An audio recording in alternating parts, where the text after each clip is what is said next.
Good evening from GG Acres. We've made a little more progress. This will be day number 3. It's been a couple days since I really filmed or done too much. But tonight we got the fuel tank removed, the steering off, the top, I guess where your gauges sit, the whole steering assembly, most of it's still on there. A guy said I worked to just hold the phone sideways. So I started with the steering assembly because that had to come off. Got all my parts here. I'm going to saran wrap anything that's got bearings or oil with, it's got one sticky side and one non-sticky side. Press and seal. So I came in here, I drained this oil out because I thought I was going to pull this whole thing, but I'm not going to pull it yet. I do have it covered to help keep some dirt and stuff out of here.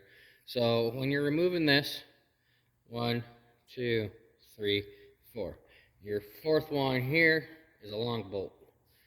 Trying to keep everything together.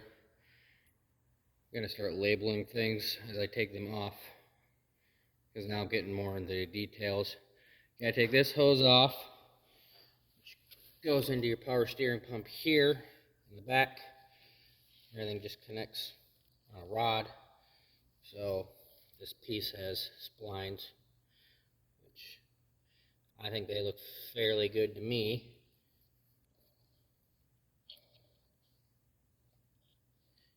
This is a bearing, lives in oil. Popped it out. Got yolks on it.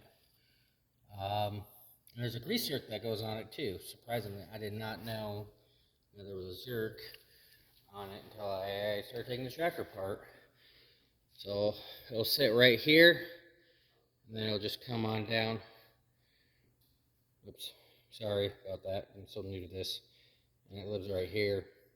I think the book called for every 100 hours. I'm probably wrong. I've kind of skimmed through the book, so I got a whole set of shop manuals and everything. I bought them online, good price. They even got the pony motor stuff in them, which I'm happy about. So I got this front pulled off because I do want to pull this off, take it next door, because literally next door I do have a ag repair place that does a lot of John Deere and Krone balers and a lot of John Deere tractors. Every now and then you'll see a red one in there. Good people, love them, very nice. They're going to do inspections for me on certain things I want inspected and done. But where I'm from, nobody rebuilds generators and magnetos.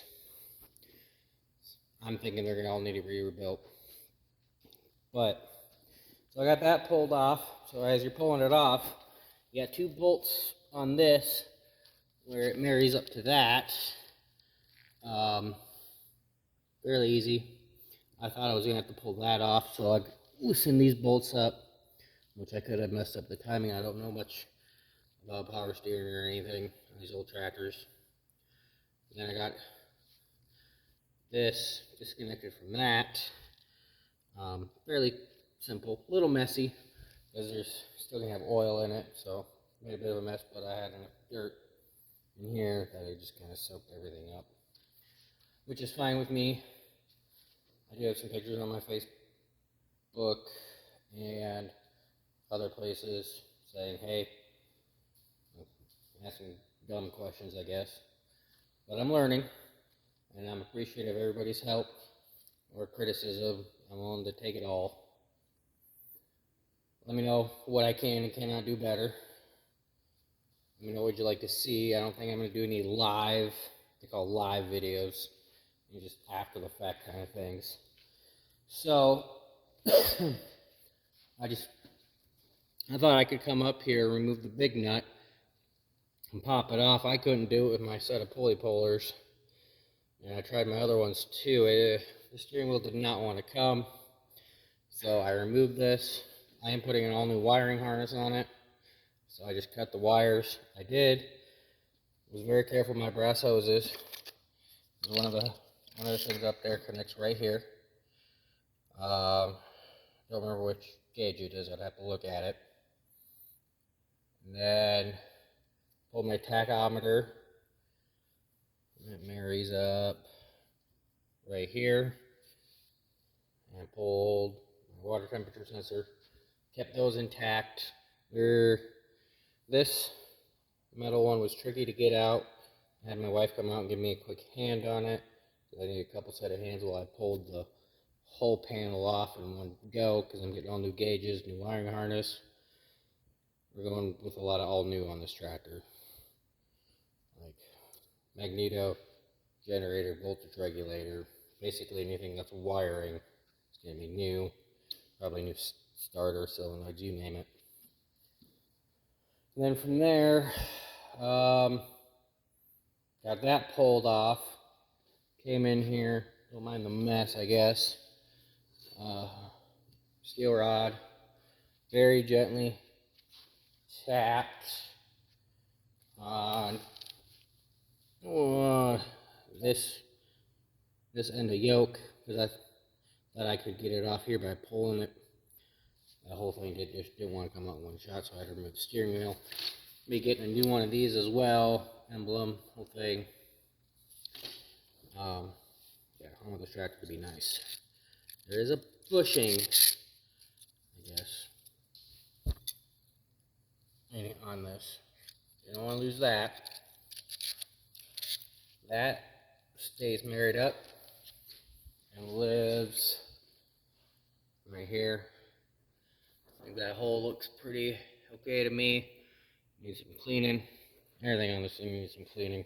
I don't have a power washer and I've got a way to move it. So it's just kind of hanging out. And I think when this tractor got parked, or whatever happened to the poor thing, that she still had diesel in her. So she could have spun a bearing. People said the heck with it, or it was an estate tractor, nobody really knows. But this still had diesel in it. I didn't check beforehand. That is my mistake.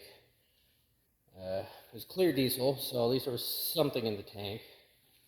So I know the tank, as far as I know, does not have any leaks, which I'm quite thankful for. I took some old carpet too. I know I'm bouncing around. That's just the way my brain works. I got some old carpet laying up in front of the tractor.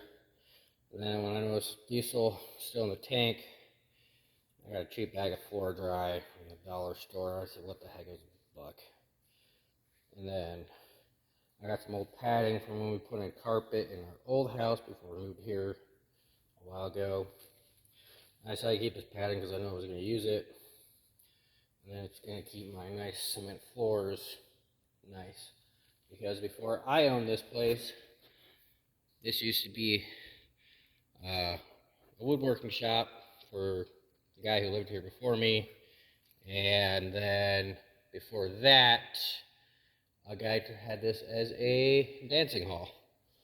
He parked his vehicles in here and whatnot, and that was about it. His personal stuff. And he used it as a big dancing hall. He held big old parties out here in this big old shop. I'm using it as an actual shop.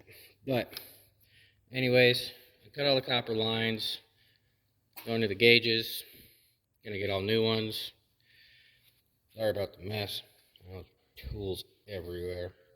Just trying to figure stuff out. These are still the hood assembly bolts and stuff. They're gonna go in a box, get labeled. So now I know if I'm missing any, I know where to find them, and what sizes I need. Springs, all that good jazz. That's what I'm kind of doing along and like I did when I pulled this off. I'm just putting everything back. And if I can, up here was missing most of the bolts. Only had one or two holding it in. So then we went to pull the fuel tank. Got the steering assembly off. That was a little bit of a pain. Tried going in here, just up in here with wrenches to get those knuckles. On the first one,